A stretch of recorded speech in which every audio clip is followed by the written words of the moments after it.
Welcome back to the Sonic Adventure 2 Battle Playthrough. Let's begin the last story, shall we? Awesome sauce. Very different from last or just the Supersonic arc in Adventure 1, really, in being that you play as all the characters. And it takes more than 5 minutes. Yeah, they really kind of dropped the ball, to be honest.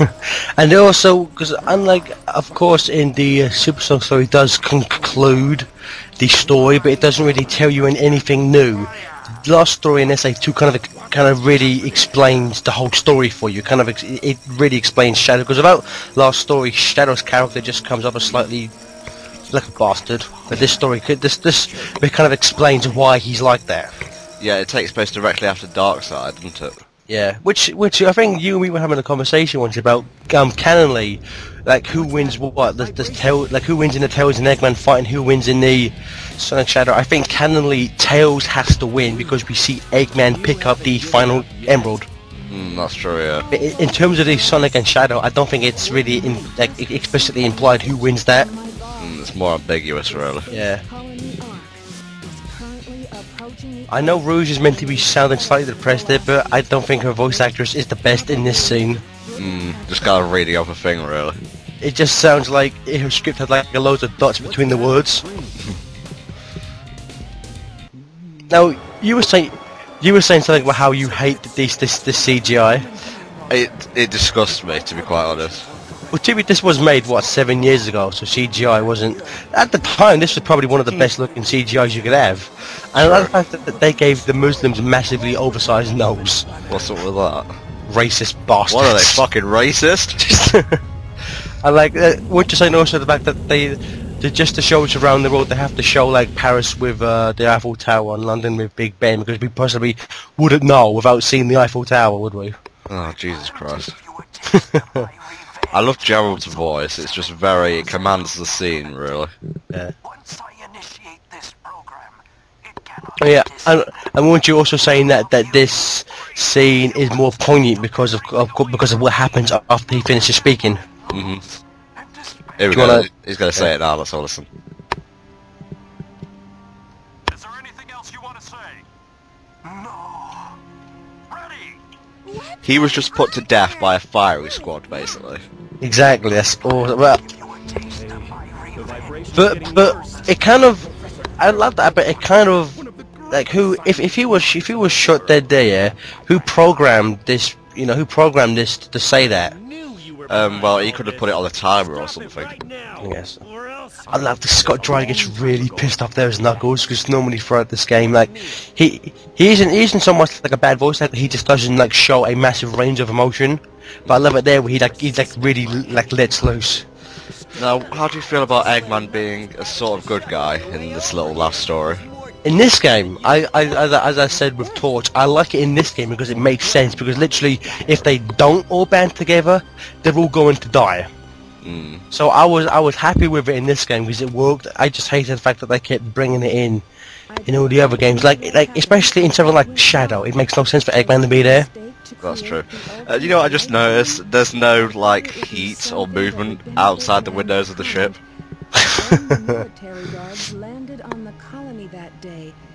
I did like the text appearing on the screen. Seems a bit cheesy to me, to be honest. I liked it. Where did Tails and Amy come from? Because isn't this is the room where Sonic gets blasted into space? Oh, that's true, but why did they say something when Rouge came in the room? Because they were too busy jumping up and down at the side. I don't know. Yeah. They were playing cards. I don't give a. They were having sex. I don't care. Pick one. Go fish. Up my ass. Yeah. Yeah, Gerald went insane. Oh, it's not really explained in this. It's explained in the Japanese menu and in Sonic X. But the reason Maria is stuck on this place is because she actually has a disease that the professor is trying to cure. It's a terminal illness, isn't it? Yes, it's like NIDS. I'm not sure how you would NIDS. I'm not sure how you pronounce NIDS, that. Yeah. But yeah, which I didn't That's the realize. infection. Die soon. Yeah, I had no idea about that until someone commented on that, and then I saw it on Sonic X. Like, man, that makes so much more sense. Speaking of Sonic X, the Japanese and English ones, I'm not usually one to side with the Japanese version, but my god if they butchered that poignant scene. You know the one I'm on about? Yeah, well the thing with the Japanese version is just better by a mile. Especially because, of course, in the Japanese version, when they adapted this story, when they have the final battle, they actually used Live and Learn. That's what I was on about, yeah. Yeah, and of course, 4K just replaced it with extremely shitty music. It is terrible. That bad scientist. What is this piece of music? I really like it. This is just called Gun Battle. It's the thing that plays when you fight like the gun robots. Yeah. That's it. There is a way to stop the energy. We have to use your emerald. Well, watch this. The size is just so inconsistent. This is just stupid. This is. To stop the chaos emerald. I mean, It looks like a Chaos Emerald there. it's like there is a little theory in remember Sonic the comic when the Super Emeralds were said to have been turned into the normal emeralds because they were drained of their energy. Yeah. It could work like that, but you know. Well, I've had They're just fucked up. Fuck Really. that. No, I've had some people just say to me, well, because Knuckles is the guardian of the emerald, he has the power to change its shape, and I'm like, no, just no, alright, no, take a fucked up. Well, Tails can really make plans on the fly. He even color coded that shit. I know, man, he's one smart 8-year-old. Which they kind of seem to have abandoned in Unleashed, although maybe it's just because it didn't fit in with the game. He's more of a pilot than anything. I want to work! Let's get moving! That's hilarious, let's get to work! Like, Dean Bristow, to me, will always be the best voice. I think Psy Guy, to me, said it best when he said that, Dean Bristow sounds better, but Mike Pollock is the better actor. That sounds about right, yeah. Let's get to work! There's nothing to say here, apart from the fact that, unlike in 06 where they simply recycle environments, this is a whole new level of its own with different enemies and whatnot. Although I think you only do get about 2 minutes per character, don't you, in this time? Yeah, well you play as all 6 characters, so yeah.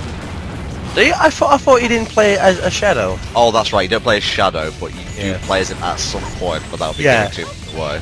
Yeah. Wee shit. There's like, so you can so easily fuck that up if you try and just like glide it down. If you don't like slow down quick enough, you will just fall down. That would have been quite a funny outtake. But yeah, I think I've said this before. I've never on my Dreamcast version of this, I've never actually completed this level because I never got the Knuckles breathing power up, which you need, otherwise you literally can't finish this level. That'll be in part 2, I think. Yeah. I did like it. I did think that I was hoping that more games would be structured this way. Well, I guess they are structured this way with the fact that there's a last story, but I prefer it when the last story really does give a proper resolution. I mean, in something like Heroes, you can kind of make the argument that, you know, the story doesn't even really start to appear until last story. That is true. There's like 0 cutscenes in that game almost. Yeah, I think there's like, well, in terms of the like big CGI cutscenes, there's like 6 per team. Most of them are just meeting the characters like, hey you, over there, what are you doing? Why are you there? I'm gonna kick your ass. Did you look at my woman? We must fight? That's like the lamest thing. It's like, this time there's no way out of marrying me, so I'm gonna kick your ass. It's just like, what? That makes no sense. Yeah, psychotic one. Crazy fuckers. No, the trick to this is just use the time stop thing, really. I love this bit though, because even though it was crazy insane, I just thought it was an awesome puppet. Like, who would make a room like this, man? It's insane. It's awesome. Maybe the cubes are churning energy somehow. Before time began, there was the cube. Oh yes. I did like the fact that the Arcs had the ability to stop time.